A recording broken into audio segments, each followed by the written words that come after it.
In today's episode of We Fucking Warned You, look at what the Blue Dog Democratic King is up to. Joe Manchin said, "I'm open to supporting Trump in 2020. There are so many things about this that are just driving me absolutely crazy. Probably number one on the list is the reaction from the corporatist, centrist Democrats on Twitter. I've seen a few tweets that are people literally with names on Twitter like No Trump, who say shit like, give Joe Manchin a break. He's got to do what he's got to do in order to get reelected and in order to have a Democratic victory. So just, you got to go easy on him. And as somebody pointed out, your name is No Trump.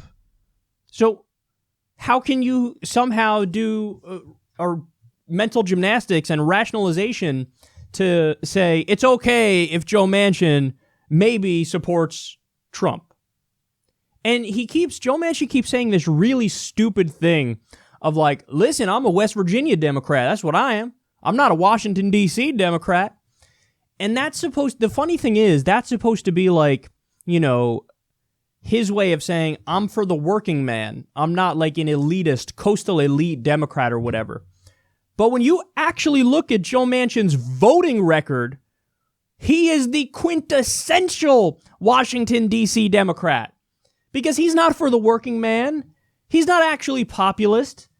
He's one of the guys who supported the massive Wall Street deregulation coming from this administration. So, hold on now. You're the person who's deregulating Wall Street, letting them run wild because they think they're the smartest guys in the room. In reality, all that's happening is they're lining their pockets with money and guaranteeing that we're going to have a crash happen pretty freaking soon.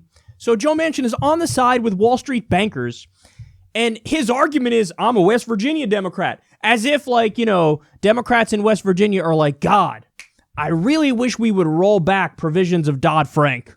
I really wish we could let the guys on Wall Street get away with whatever they want to get away with and tank the economy moving into the future.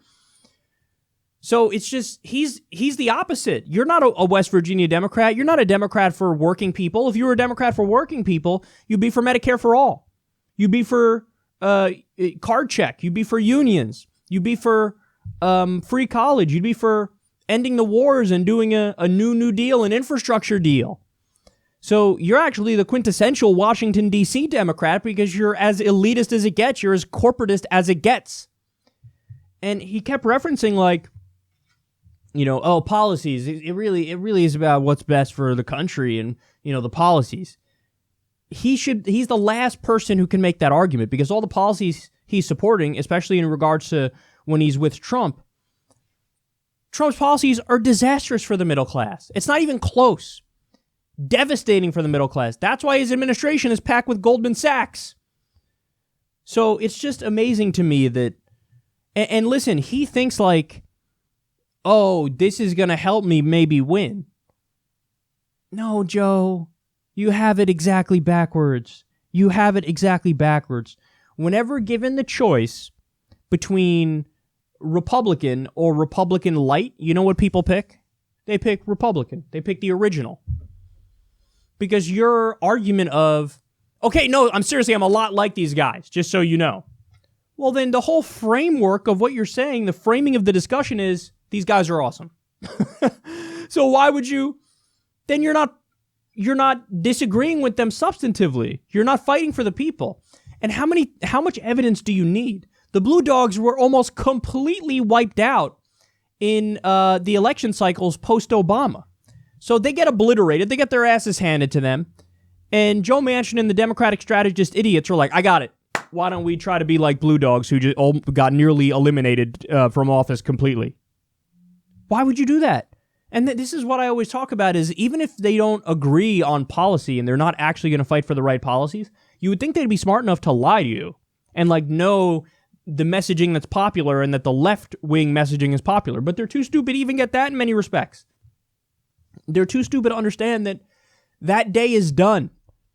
You know, and West Virginia is a perfect example of a place where a populist message actually overwhelmingly does well. Why do you think West Virginia, the teacher strike, what happened? The teachers fought back. And, these are real average Joe, salt of the earth. Is that a phrase? I may have just made that up. Regular working people who are getting screwed by the system and who want to fight back against the system. That's why Bernie Sanders is massively popular, not only in blue states, but in red states like that. Bernie crushed Hillary in those states. If Joe Manchin was correct about, West Virginia Democrats liking right-wing Democrats, then no, Bernie would have got his fucking clock cleaned. But it turns out they like populist messaging, and they like policies that are for the people. So he totally misread the situation. And, under this philosophy of neoliberal corporate centrism, Democrats lost 1,000 seats. So I can't present any more evidence that they're objectively wrong about their approach here, but they're going to keep going with that approach anyway. So it really is just a shame. And Joe Manchin has a very good chance of losing to the Republican, unfortunately, in the upcoming election. I say unfortunately because as objectively shitty as he is, I'm convinced that whatever Republican will come out of West Virginia, instead of voting with Trump, whatever Joe Manchin votes 60, 70% of the time, I'm sure they'd vote 100% of the time with Trump. But he enables this with his terrible approach to politics and his terrible belief system. And make no mistake about it, it's not just that he's doing this from a strategic perspective, which is a stupid thing to do because it's not going to work from a strategic perspective. It's also that he's corrupt. The whole tap dance about, I'm a West Virginia Democrat, I'm for the working man, that's utter nonsense. So why do you take so much money from Wall Street, Joe? Why do you take so much money from big donors, from corporations? You're for the working man, but you take corporate PAC money? What the fuck are you talking about? What a joke. So fuck Joe Manchin. He has no clue what he's doing. His political instincts are exactly backwards. And by the way, the Republicans are even making fun of him now. In this piece, they go on to explain that Donald Trump was in a meeting with a bunch of Republicans and Joe Manchin. And Joe Manchin, awkwardly kept trying to hug Trump. And when Joe Manchin left the room, Trump was making fun of Manchin with the rest of the Republicans. And listen, that's the point I want to get across to Joe Manchin. Is dude, it doesn't matter how much you vote with them, and he votes with them a lot. They're always going to hate you, and they're always going to make fun of you.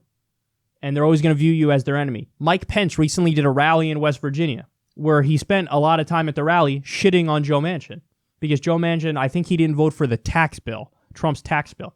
Votes for him with so many things, the majority of his picks he approved. But he didn't vote for him on the tax bill, and so Mike Pence does a rally where he shits on Joe Manchin all day long there. So they don't like you. They're never going to like you. You're never going to be part of the club. And also your election strategy is objectively shitty. So maybe try to do the opposite and stop being you and go in a real left-wing direction and help the people.